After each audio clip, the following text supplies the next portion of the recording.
Today I'm showing you how I made an easy garden trellis with free materials.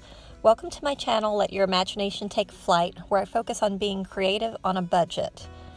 I was visiting my parents' house and was thinning out an overgrown crepe myrtle for them, and I thought it would be a shame to let all these nice branches go in the garbage.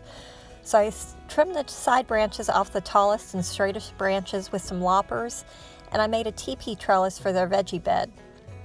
Now they didn't have any rope, so I used fabric scraps and selvages that my mom saves, and she's a quilter and she repurposes all her scraps to use them in place of string or ribbon for gift wrapping.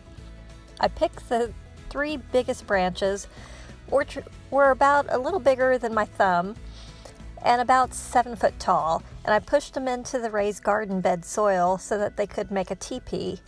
Then I latched the top together with a strip of fabric. If you don't have loose soil to push the sticks into, y'all will have to dig 3 holes to set the branches in and then backfill around it.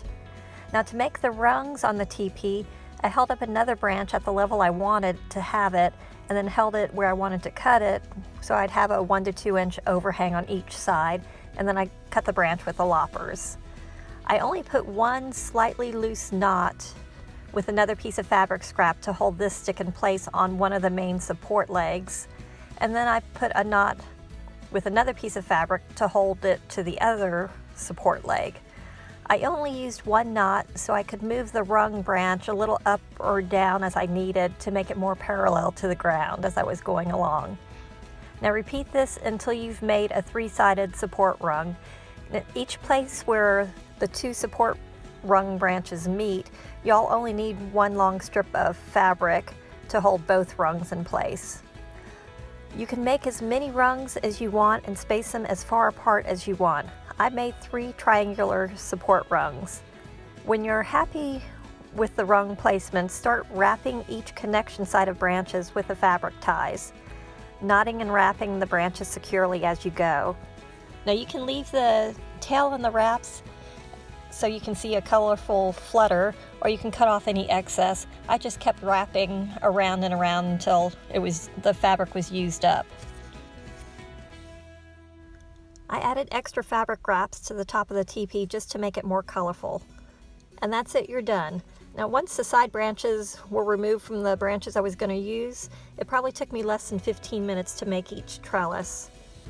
Crepe myrtle is a hardwood, so these should last for a few years. The fabric ties may need to be replaced next year, but I tried to use the selvages, which are stronger. Those are the edges of the fabric.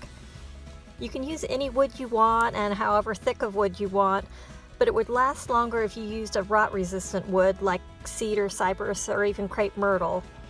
And also, if I had the time, I'd probably wait a few days between trimming the branches and sticking them in the dirt, just to make sure that they're dead and they won't root.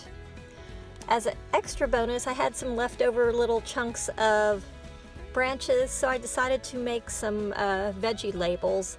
I just used my dad's pocket knife and took off the top layer of some branches and wrote on it with a Sharpie marker the vegetables I planted for them. If I had my tools, I would have wood burned the names into the sticks. So instead I'm experimenting. I put packaging tape on one of the markers to see how it would fare versus just a Sharpie marker alone. If you like this video, please hit the like button and leave a comment or subscribe. Thank you for joining me.